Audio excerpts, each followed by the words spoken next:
Race is an issue that I believe this nation cannot afford to ignore right now. We would be making the same mistake that Reverend Wright made in his offending sermons about America, to simplify and stereotype and amplify the negative to the point that it distorts reality. The fact is that the comments that have been made and the issues that have surfaced over the last few weeks reflect the complexities of race in this country that we've never really worked through. A part of our union that we have not yet made perfect.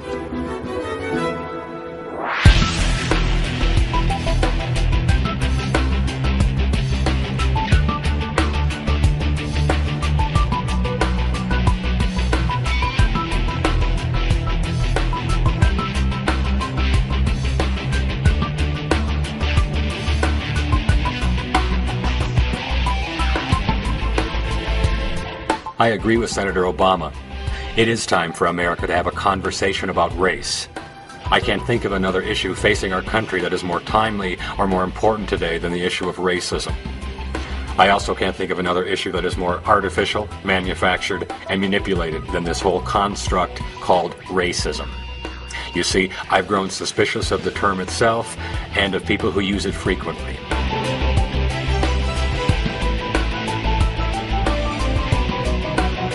As I'm learning, the term racism in common usage today has a sharply different meaning than what its believers say it means. And I use the word believers intentionally because, as I'm going to try to demonstrate, the believers in racism feel that racism is all around them, it's everywhere, all the time, yet they have a hard time coming up with any real-life examples of it, or even a definition of what it is. This phenomenon, or disconnect, was one reason I decided to look a little more closely into this. I mean, we have this term racism, which is used frequently by our media companies and by our own government to describe what they call the worst of human behaviors. Yet, as I'm going to illustrate, these are behaviors that we all engage in, every one of us. Yet, only a select few are ever identified or admonished publicly for their racism. And who are the select few? Who are the officially designated practitioners of racism? People like me, the white Americans of European heritage, the largest racial group in America.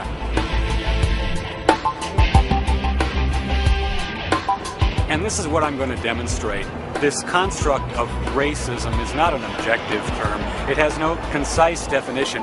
In fact, it's used too often as a tool of intimidation, like a hammer against Caucasian whites. And so for my demonstration, I'm simply going to interview some of racism's believers and look for inconsistencies. And finding believers is easy. I ran an ad in Craigslist for interview subjects under the heading of Ending Racism Now. We'll also stop at a busy street corner in downtown Denver and stop random passersby for their opinions on the subject. From there, I think we'll be able to determine what the conventional wisdom on racism really is, glaring contradictions and all. So those are my intentions.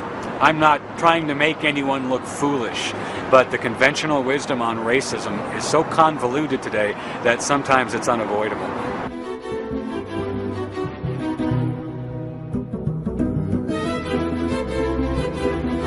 Do you see racism in your daily life? Every day. Every day. Every day. Do I see racism in my life? I see it every day. Every day. I see racism in my daily life almost every place. In my daily life. Do you see racism in your daily life? Yeah, a lot. A lot? Yes. It's still here. It's still here. It's still here.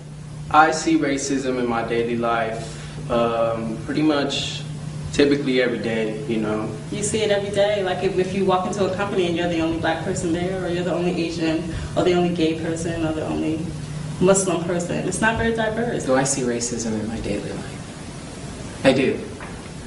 I experience it in subtle ways, especially because of where I live. I've lived in other cities where it was more overt, but being in Colorado, everything it's like a subtle undercurrent. I moved away from Denver when I was here before because I felt that Denver was racist, but then I found out all the cities are racist. Phase 1 complete. Racism is everywhere. Now I'll ask the other question. Can you tell me, in your opinion, what is racism? I can tell you what racism is not. To me, racism is when, it's so hard. Racism is when we chop ourselves into categories. And I'm not sure why we do that, because when you really look at the quantum level or the basic fabric of the universe, there is no separation. You know, I am you, I am the chair, I am the wall, I'm the rug, I'm the rock, I'm the tree, I'm the grass, I'm everything. My definition of racism deals with ignorance and lack of knowledge, lack of tolerance, and putting.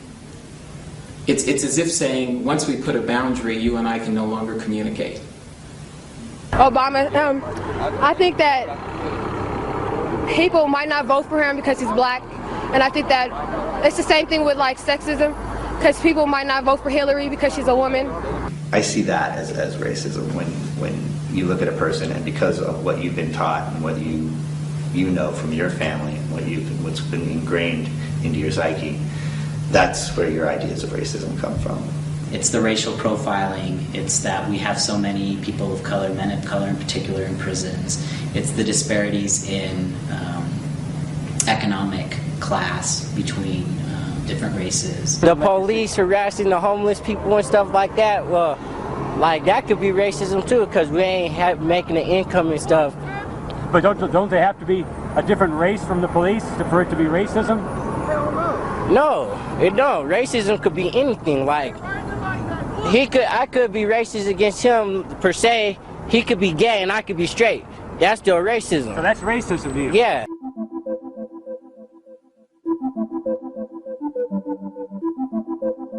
That's what I mean by disconnects. I can't think of another word that's more common in usage today, yet so vague and even contradictory in meaning. Can anyone be blamed for being a little leery of such a flexible term? An actual definition of the term would be an important part of any conversation about race, but there isn't one. Or let me put it another way. There are hundreds of subjective, highly complex definitions, some of them paragraphs long. It seems that even our own wordsmiths are having trouble with this one. Some of the more readable definitions include this one from Wikipedia. The term usually denotes race-based prejudice, violence, discrimination, or oppression. Notice anything peculiar about that definition? Yeah? It says usually. You know, I don't want to date myself here, but I remember a time when definitions were, by definition, definite. But in definitions of the word racism today, we find words like usually. Wikipedia continues. The term can also have varying and hotly contested definitions. Does it seem rational for a word with hotly contested definitions to be so widely used, especially by our friends in the journalism industry? Here are definitions of racism from the American Heritage Dictionary and from Webster's. Within these definitions, we can see a common thread. The common thread is the belief that one race is superior to or better than another race. We'll label that as our conventional wisdom definition, and I'll get back to that in a moment. But back to the interviews.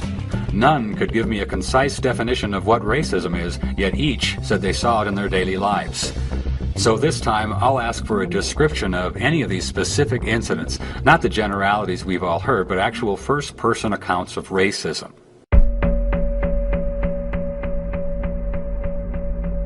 Ooh, example. Ooh, man. Example. Oh, I guess, I'll give you an example. I went to a local community college library to use a computer because I haven't gotten into an apartment yet. I'm returning to Denver. And I noticed that one of the guys that worked in the library, he's staring at me. He's pretending he's going to get coffee, but he's staring at me while I'm using the computer. So then when I leave, he and one of the other librarians, they say to me, well, goodbye now. Like it gave me the impression they were saying like good riddance now. I take the light rail to school every day, and maybe a black person was being loud.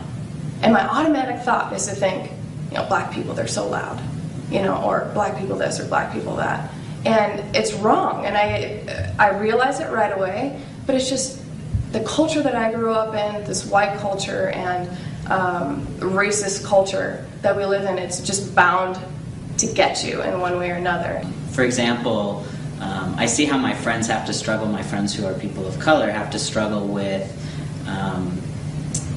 just getting through the day and dealing with the people that are in their lives or at stores who are giving them a hard time. Say you have a white person come in, they'll greet the white person, and then a black person walks in and they'll get on you and ask you, is there something I can help you with? Can I find you something? Can I interest you in something? They'll pay more closer attention to the black person.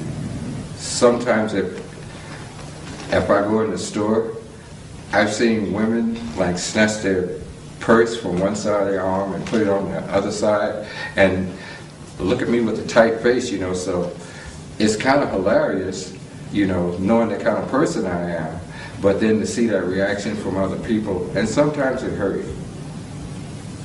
I mean, when you get a hateful reaction out of people that you don't even know, you know it's racism. At least I do. I live in Lakewood, pretty white, and so when I occasionally see black people walking down the street, I don't feel any fear, or certainly not. I don't think of that. I just think, oh, there goes a black person. I mean, it's just because it's odd, because it's unusual. So I think that's, in a way, a kind of racism. If I'm at work and I'm talking on the phone with someone and I'm talking with a coworker who is not black or whatever, they say, oh yes, sister, I understand what you're saying. And it's like, why would you, are you saying that to me because I'm black? Would you say that if you was talking to like an Asian person? One example is there are more people, like let's take the job sites for instance. Okay, if you got 10 black people going for a job, I'd say maybe 2 will get considered for that job versus 5 white people. And that can be any job? Any job. I have a vivid recollection of being in a ski lift line, teenager, and you know, people are talking back and forth, and I made what I thought was a curious comment, and this family who was in front of me, the father turned around and looked at me, and as soon as he looked at me and realized that I wasn't just like him, he just sort of like, his face froze, everything just, and then the whole family just, everybody stopped laughing because it was obviously immediately not funny. Sure, when I was a child, I came up to a water fountain, and the teacher, I put my lip to the water fountain, and the teacher said, Lane, don't do that, black people do that. So there I am, I'm a young lieutenant in the Army, I just got through digging a foxhole with a black lieutenant. And we just dug really deep, and it's hot, and we're sweating, and we're tired. And I take my canteen, and I open it, and I take a drink. He takes his canteen out, and it's empty. Now that's a crisis. What are you going to do? Yeah. And you look at this individual next to you, who's now your comrade at arms, and is going to fight and bleed for your country with you, and you got the same blisters, but he's completely different. And you look at him, and he's got much larger lips, and there's a message in your head that says his lips are dirty because he might have sucked on a water fountain. What the shit is that? And you look at him and you make a decision. Right then and there you say, is he my brother in arms or is he black? Which decision did you make? I handed him my canteen, and he knew because he was from South Carolina, and he looked at me and he said, you want me to use the canteen cup? Because he knows. And I said, no, you're my comrade in arms. And he drank, and he licked his lips before he drank because his lips were dry. And he handed it back to me, and he watched me. And I looked at him, and I drank. And you swapped spit with him? In essence, we swapped spit. I mean, what are you going to do? You share a canteen, and I swap and spit. And at that moment, I realized how much racism was in there. Insidious. Well, I am from the South, and every now and then my accent will come out a little bit. And people tell you look a little bit like Bill Clinton. Mostly black. Really? Give me an example of the type of racism you see. Yeah, for one, when you in a car accident or you go to court Sometimes you're just overpowered because you're white, and there's no help for a black. I notice it in the way people respond to me, the way they respond to my children, the way they respond to my husband and I. We're a mixed couple. And so when we go places, I notice people, I notice their response is different to us. Either they'll stare longer or they'll be overly friendly. It's as if they're trying to make themselves more comfortable with us. I date interracial. I get stares from white guys. I was at Adams Mark Club, nightclub, not long ago, and I'm out dancing, and there's this white guy walking by. Oh, you're good dancer. I don't need to hear that. So what? I'm a good dancer. There's other good dancers too. Then he gets out on the dance floor by himself, and he starts dancing like he's some kind of great dancer. Apparently trying to show me up. I don't care. Leave me alone. I date who I want to date. Just so happens I prefer dating white women. When I think of an example of how that plays out, just look at the recent immigration debates. We want to build, a fence, a wall along our border with Mexico, which has brown people in it. But we don't want to build a fence or a border to the north with our Canadian neighbors, which is mostly white people. Why is that?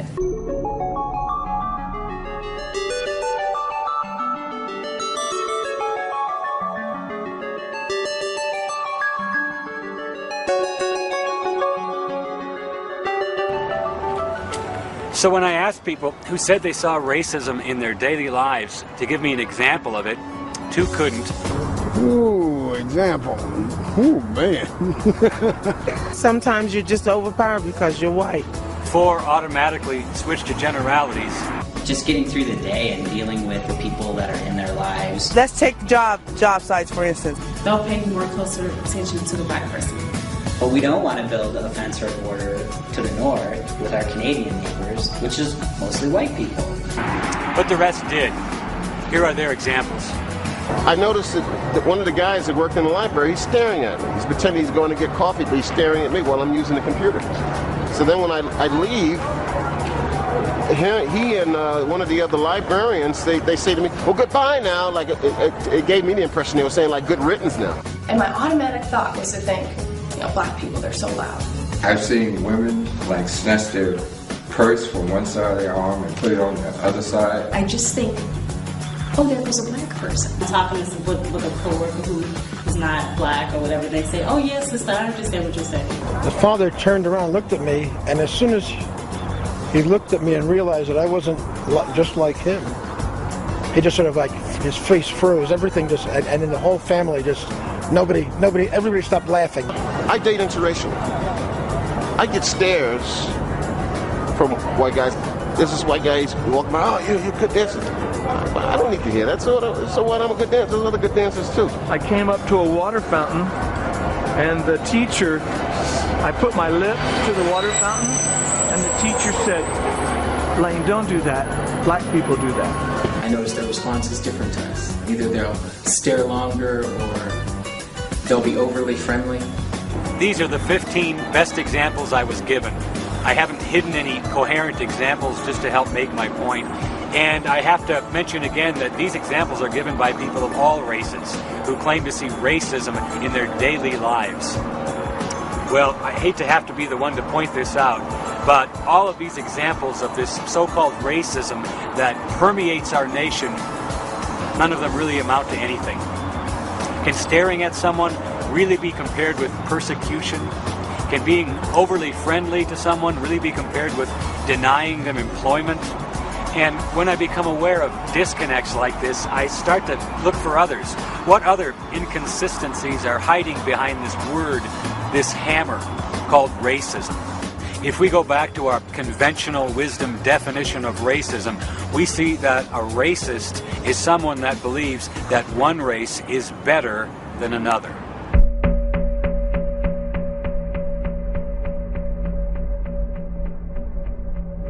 What would you say to someone that said blacks are better basketball players than whites on average? I would say that is true. Would you agree the NBA is 90% African American? Yes, I would. Why is that? Because they think that we're black, that we're better at athletes and stuff like that. As it is now, yeah, I would say that black men are better at basketball than white men. Okay. Because of the results that we see. Because of the results that we see. I mean, I thought that if a white person has the skill of a black person, they could be on the basketball team. I'm not that well acquainted with it in terms of the racial, how it's occurred that the racial makeup of basketball teams is as such as it is. I have always believed it probably had to do with their skill of the game. Well, that wasn't too hard. Most people have no problem with saying that blacks are better at basketball than whites, even though that does fit that common thread among definitions of racism. See the disconnect? So I guess it's okay to say that one race is better at something than another, as long as the one race is never white people.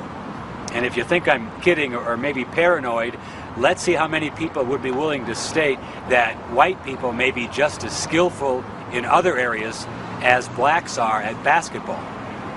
Are black people overrepresented in basketball? Yeah, I think they are. Why? They're probably better players. Is it safe to say then that the white people might be better at human relations? No. Do I think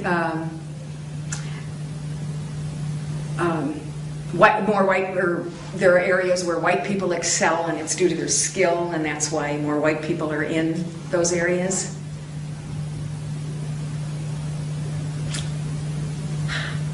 That's a tough one.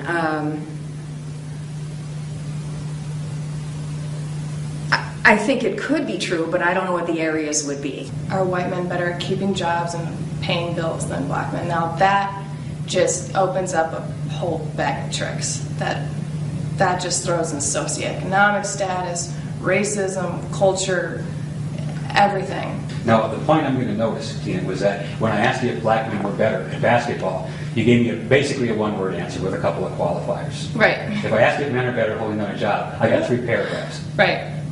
Can you see maybe a different standard that you assign to blacks versus you assign to the whites? No. No? No. Even though you gave me a yes, blacks are better because of the evidence. Mm-hmm. But whites, even though the evidence shows they're better at this, we've got to back up and we've got to really consider this more. Yeah. You don't consider that any kind of a double standard at all? No, I wouldn't call it a double standard at all. So the conventional wisdom is that it's acceptable to acknowledge the skill and ability of certain races in some areas, but no one can seem to find any areas where white people demonstrate their skill and ability. It's another one of those disconnects. I mean, who can deny it? In areas where people of color excel, we credit them for their capabilities. But how do we view areas where whites excel? We condemn them for their racism. This double standard is a clear example of how the conventional wisdom on racism has become itself a form of anti-white bigotry. And I'll demonstrate this by asking about an area where white people do well.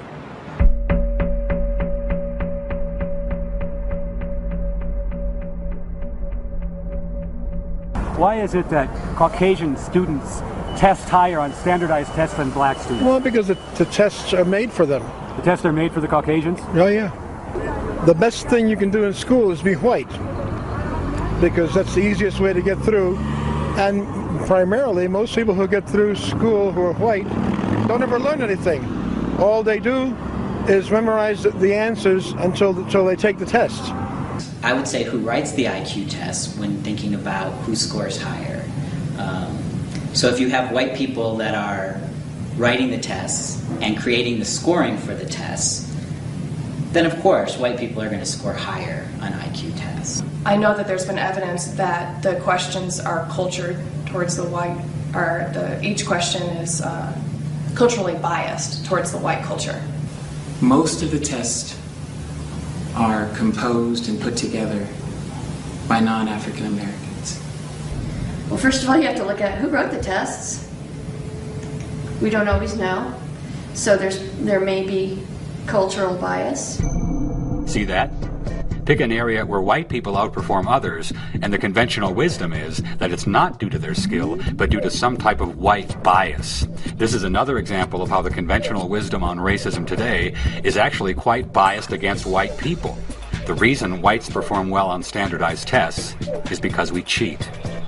What would you say if I told you that white people write the IQ tests, but Asians always outscore them?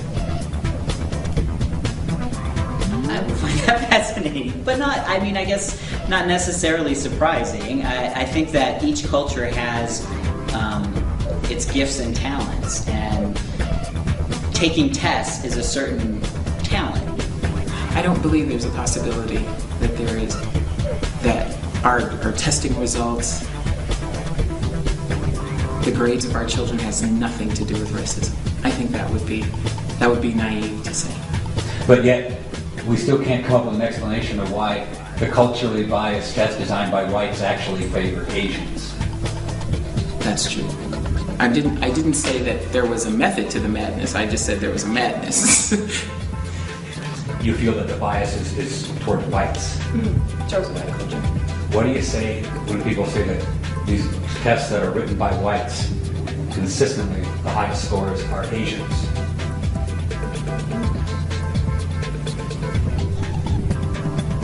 I guess I don't know that statistic.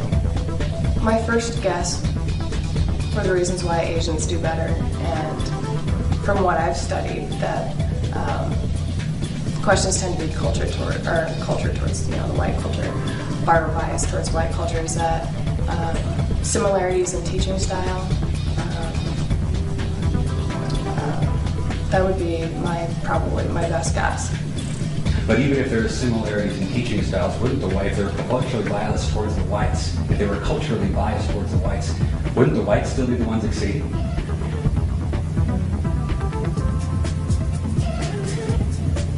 Yeah, if you look at it on face value.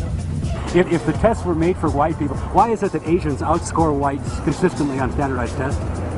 Well, first of all, Asians have 6,000 years of written literate history behind them. But you said that Asians, this tests were made for whites.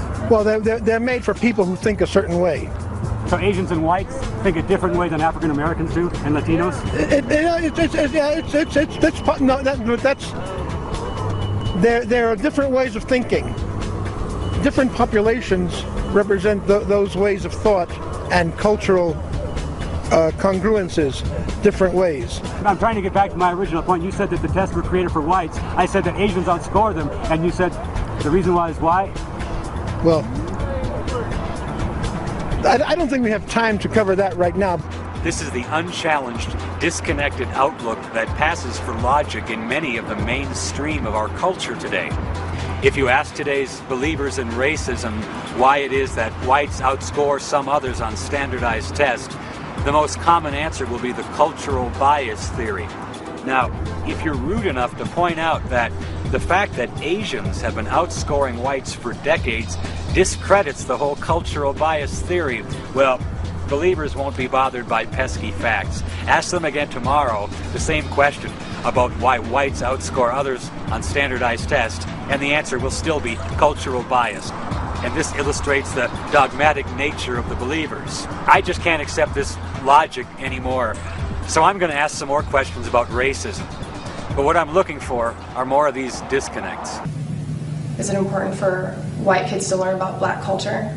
Of course it is. In this culture, all we learn about is European American history. Black history is taken out of education. What would you say about celebrating February's Black History Month? Is that an example of white culture? An example of white culture celebrating Black History Month? Who celebrates it is my question. Doesn't the TV promote Black History Month? Doesn't the Idiot Box promote Black History Month? You know what that is, if you don't mind me saying, that's a jerk-off. It's a jerk-off. Black people, Hispanic people, they're forced to learn about our culture, and we're not forced to learn about their culture. And it's sad. I don't think so. If 66% of the population or the audience, TV audience, is Caucasian, and they don't have a channel that specifically emphasizes their culture, but yet Hispanic and African Americans do. That's a really hard question. We don't study the history of slavery in Africa. We do study the history of slavery in Africa, but we don't. It's more, we study facts and what happened. We don't learn stories.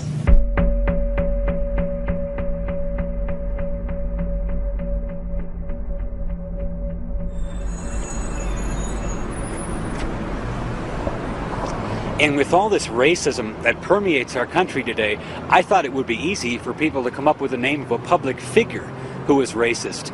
It wasn't. Of the 50 or so people I interviewed on camera that see racism daily, none could come up with the name of a public figure that was racist. I had to offer a suggestion myself, admittedly to stimulate conversation.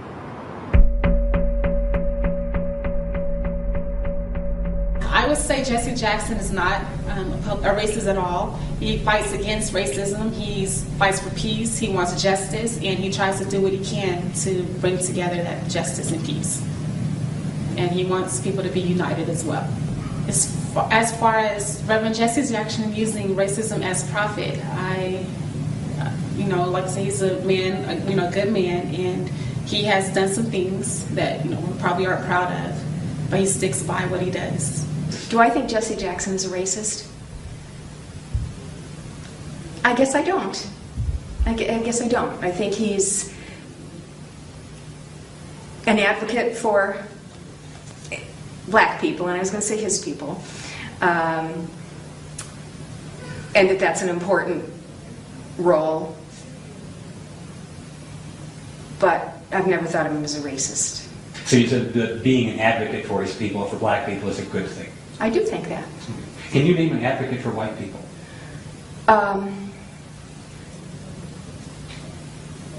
Can I name an advocate for white people? Wow. Specifically for white people.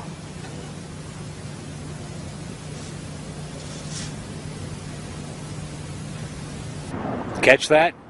Being an advocate for one's racial group is an important role, as long as one's racial group is not white people.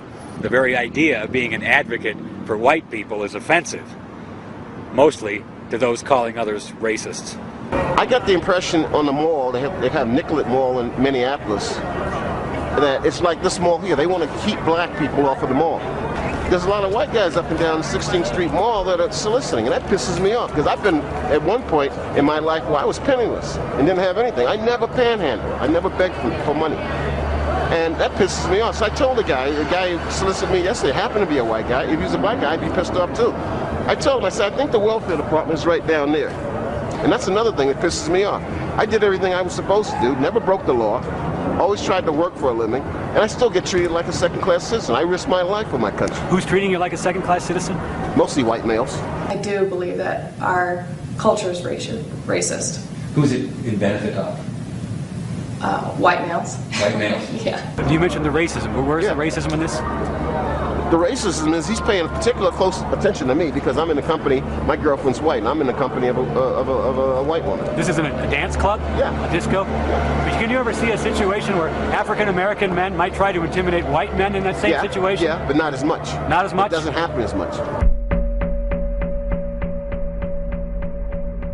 I've seen a lot of black people make white people uncomfortable.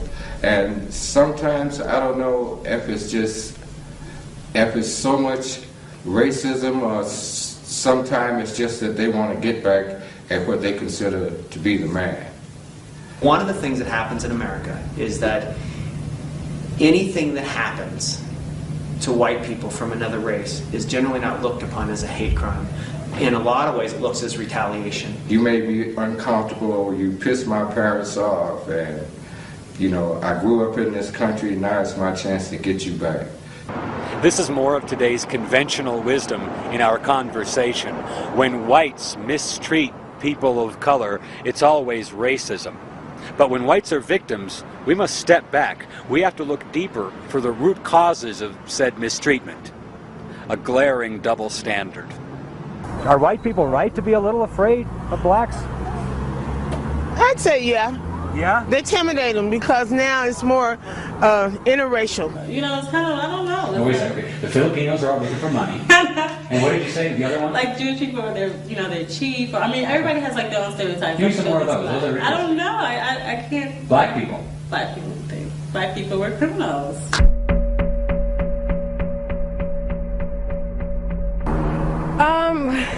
That's a hard question. I don't know.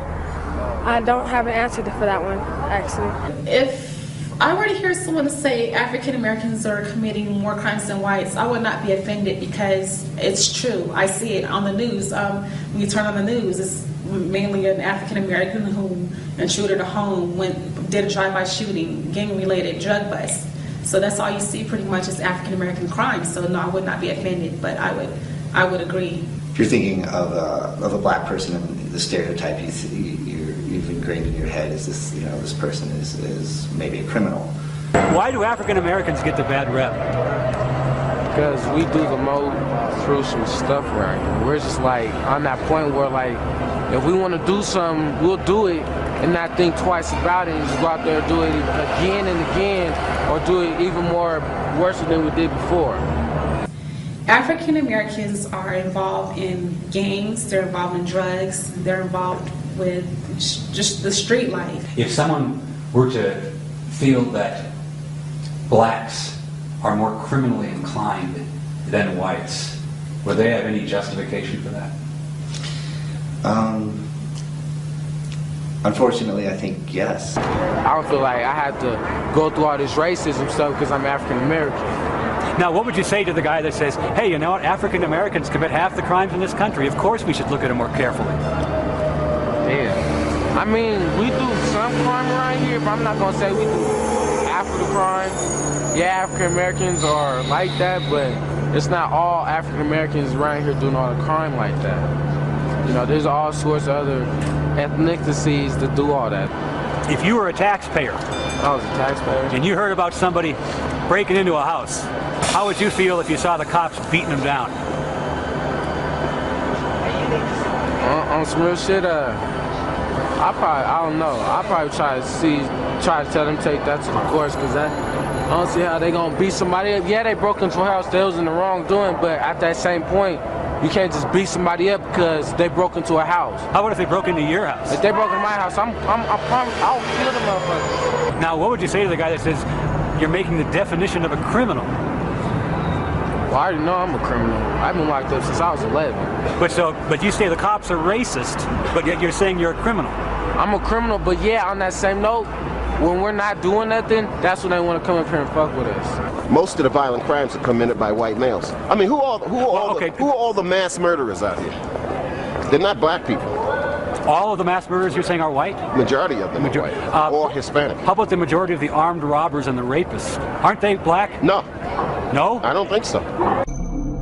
A common debating tactic of the believers is to flat out deny facts that we all know to be true. When Martin employs this tactic, he places the burden of proof upon me, knowing full well what a distasteful job it would be researching rape statistics.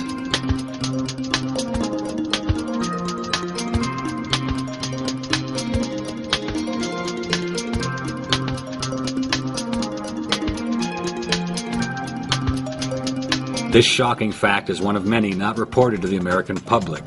We're bombarded with messages telling us that racism is evil. But if selecting people for discrimination based on their skin color is racism, and it's a bad thing, well, isn't selecting people for rape because of their skin color also a bad thing?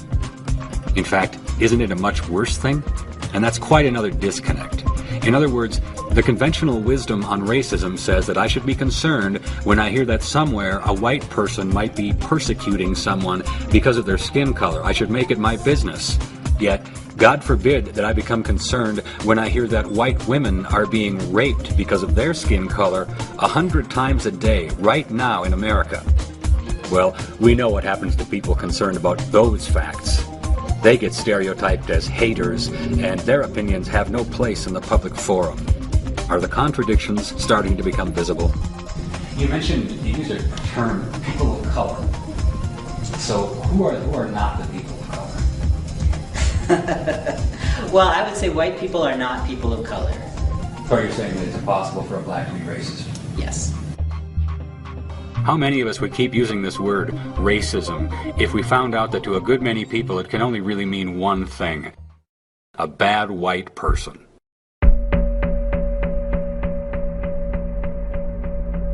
Have I been a racist? I like to think not.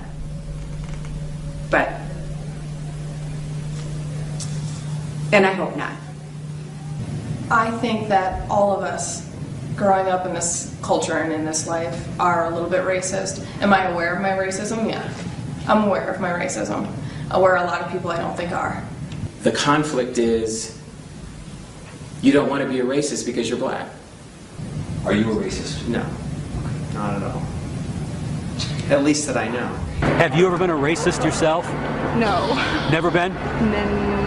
No. On a 1 to 10, 10 being a lot, and 1 being a little, how much racism is there in America today? I'd say about a 9. About a 9. So you feel racism is just everywhere? Yeah, I believe it is, but I mean, I haven't experienced it myself.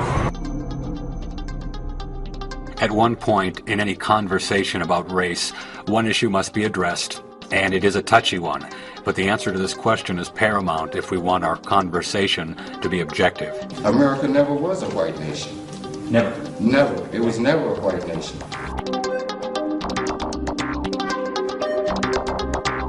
If you want to get to whose country it was the Native Americans. Caucasians came and took that land from them. Europeans. Europeans stole their land. Matter of fact, this isn't even their country. They came and took a country, you know, from people that opened their arms to them with love, and they deceived them. The American Indians were oppressed and slaughtered in droves by the Europeans. They were here. This was their land. I'm not sure how they got here or if they fought anyone. What would you say to somebody who said every founding citizen of the United States of America was white? I think that's a tough one. What would you call a nation where every single citizen was white and where immigration was restricted to white Christians? Would that be a white nation? Why does this matter? Are we a white nation any longer? Once again, because of the disconnect, because of the anti-white bias that lies within the conventional wisdom on racism. Once again, if you accept the fact that America was founded as a white nation, then you must also accept the fact that her founding principles, which separate America from all other nations, were also developed by white men, not by a multicultural rainbow. And this fact drives the believers crazy. You see, it's okay to blame whites as a race for fuzzy historical discriminations, but it's a cardinal sin to credit whites as a race with anything. Your forefathers came over and they did their dirty deed and took most of the land, deceived most of the people, and the rest they killed. Now this is fascinating. Paul has absolutely no problem saying to my face, rather forcefully, that my forefathers came here and did their dirty deed. Now, the fact that he's completely wrong is so easily overlooked by today's believers, and I'll get back to that in a minute. But what is telling is that Paul has absolutely no problem with assigning collective racial guilt to all white people for presumably the way the American colonists treated the Indians. Can you see the contradiction? It's acceptable today to assign collective racial guilt to all whites for the actions of a minute fraction of them hundreds of years ago. Would it be acceptable today to assign collective racial guilt to any other races, for example, to blacks, let's say for the crimes that they themselves committed in this decade alone? Well, no, that would be racism. Get the picture? And just to clarify, I can trace my earliest ancestors here in America to the 1870s, after our Civil War. No forefather of mine ever killed an Indian or owned another human being, ever. And I'll suggest that there's a large group of white Americans just like me in that respect. We have no blood relatives that ever practiced ethnic cleansing or slavery, yet so many seek to blame us for it. They seek to blame us for crimes our forefathers never even committed, and yet excuse and ignore other racial groups where crime is rampant today. Huh? But I digress. When we talk about Europeans stealing the Indians' land, I have to ask, which Indians are we talking about? White people aren't the only people who killed folks for their land.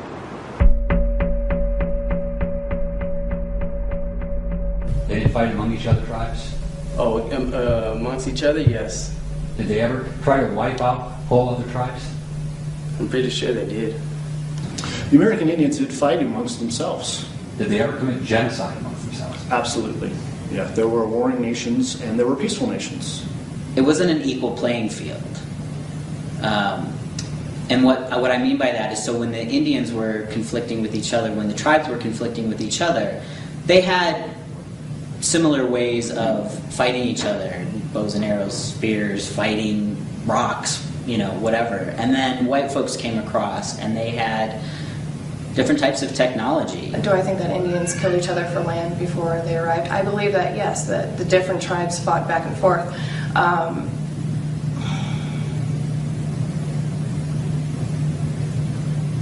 But it's different, and I'm trying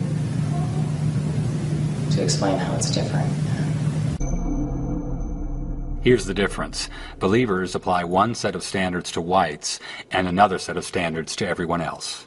Isn't what the Caucasians did to the Indians the same things what the Indians did themselves? Yeah. Okay. They gave them a taste of their own medicine.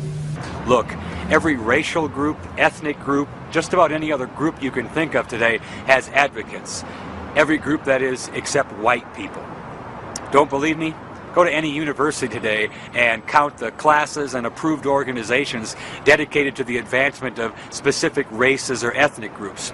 You'll find thousands, each dedicated to their own race, except, that is, any groups dedicated to white advocacy. There are none.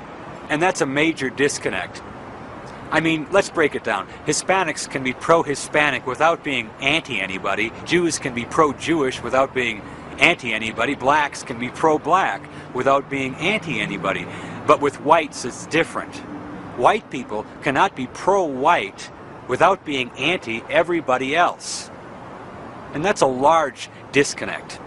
Can you see why I'm leery of the conventional wisdom on racism? The only positions made available to white people on the subject of our own race is indifference or supremacy. So are there consequences to all these disconnects? How would the fact that all races are allowed advocates except whites manifest itself over time?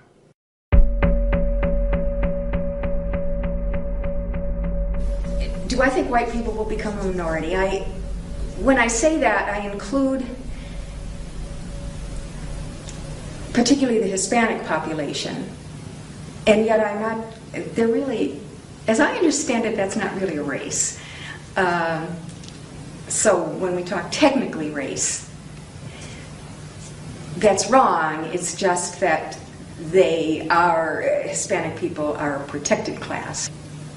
Do I think white nationalists have a point in saying enough is enough when whites are now at 66%, when our founding fathers were at 100%?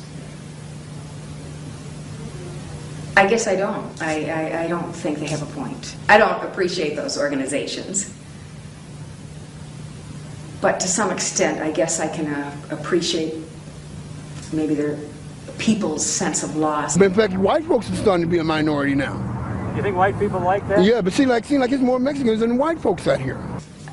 Just maybe someday it just means a completely blended group of people that nobody will be able to figure out what anybody is anymore. Is that a good thing? I think that's a great thing. I think we are yellowing America and everybody's blending, and that, I think that's a good thing. That's what it is. It's so many different races and so many different backgrounds, and it's a good thing, something that people should accept. It's not like everybody's from England, or everybody's from Germany, or everybody's from France. This is a melting pot. It's 2008 now. It's time for change. America isn't just, the stereotypical Caucasian family or this and that. It's mixing bowl.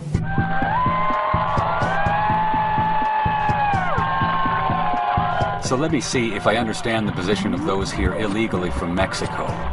Although most belong to no one race, many unite under the banner of La Raza, or the race, in order to accuse Americans of racism. That just doesn't make any sense at all.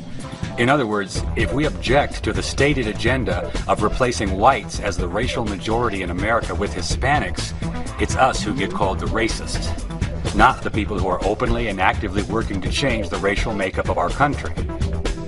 Does the word racist still seem like a good word choice? Or does it appear more like a tool of oppression? Why do you think there's so many Hispanics in fast food right now? Tell me. Well, I think it's because a lot of them are illegal. How do you feel about immigration from Mexico? I think if they gonna come out here and live, they gotta abide by the laws. If they ain't gonna abide by the laws, they might as well get out of the country. Ooh, that's a good question. I think we got enough here. And just imagine how what America's going to be 15 years from now. Oh, I can see the potential for a lot of racial tension between blacks and Latinos. You're here bleeding our social services, you're using our hospitals, you're using this without contributing anything to our society. They can come over here and don't even have to speak English. You know what I'm saying? If we're in their country, we would have to adapt.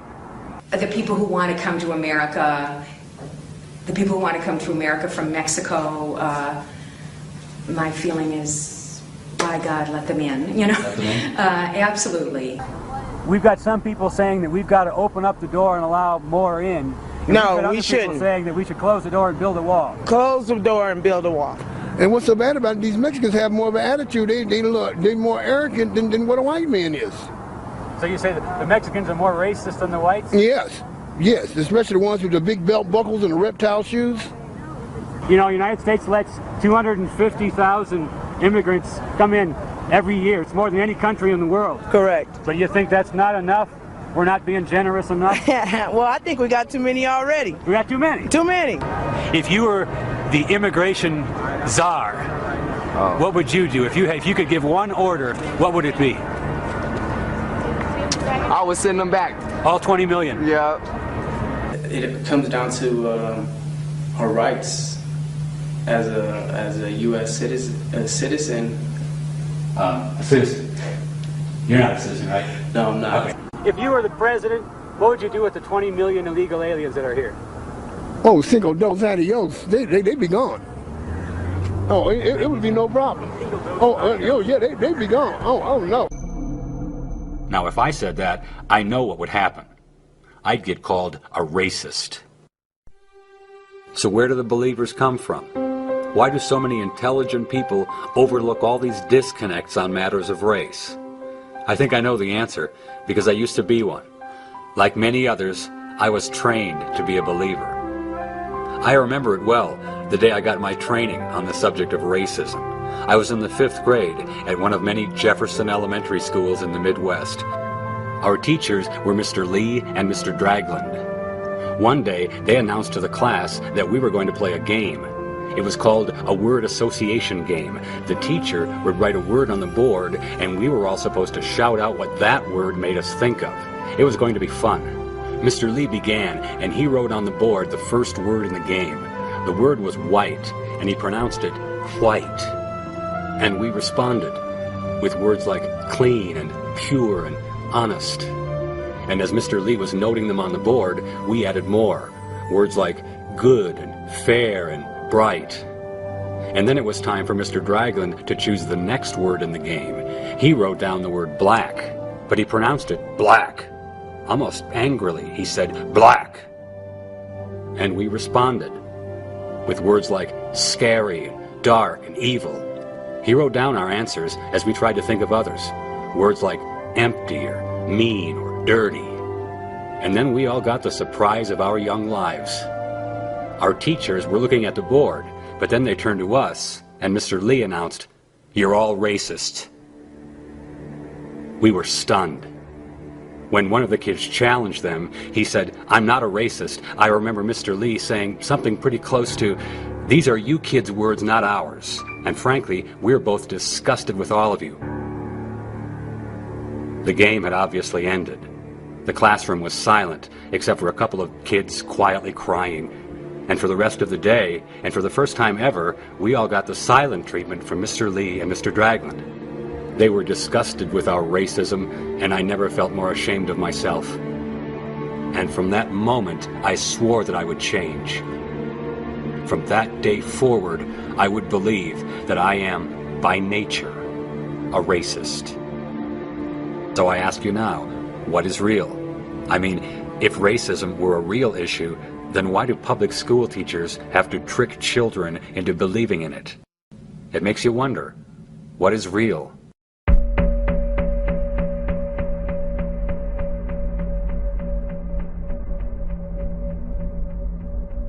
Do you see race as anything other than the color of someone's skin?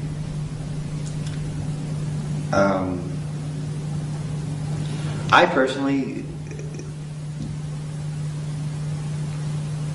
personally see race as the color of someone's skin. The idea of race is strictly a social construct.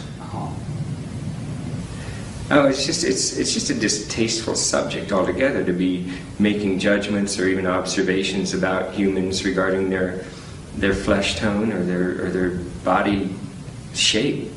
Scientists have came through and proved that we are all the same. So are you suggesting then that race is more of a social construct? Oh, absolutely. So here's some more of that conventional wisdom regarding matters of race. The fact that the different races share between 90 to 98% of their DNA is accepted as proof that the races themselves are not real, but rather a social construct. Now, it's very rude to point out the disconnect in that logic, mainly that the sexes, men and women, actually share more common DNA than is shared between the races. Yet no reasonable authorities are labeling the sexes as a social construct. In fact, the best example of a social construct I can think of is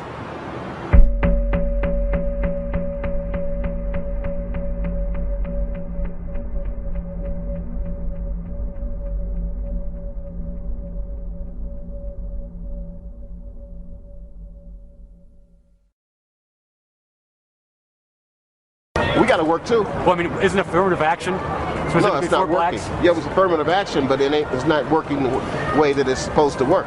They hire a black female and say, yeah, we hired a minority and we hired a female.